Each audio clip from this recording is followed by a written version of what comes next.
সৃষ্টিকর্তা কাউকে ঠকান না।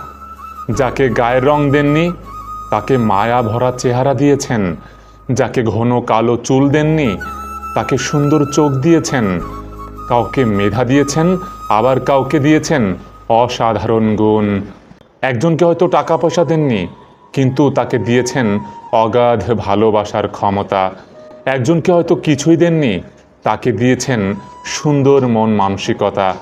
কাউকে দিয়েছেন অসীম ধৈর্য, সকল পরিস্থিতি মেনে নেওয়ার অসাধারণ ক্ষমতা। আবার কাউকে কিছুই না দিয়ে দিয়েছেন মানসিক শান্তি। সৃষ্টিকর্তা কাউকে ঠকান না, একদিক দিয়ে ঠিক পূর্ণ করে দেন। তাই আপনি যেমনই হন না কেন, কোনো আফসোস নয়। রবের প্রতি সর্ব অবস্থায় শুকরিয়া আদায় করুন। আলহামদুলিল্লাহ।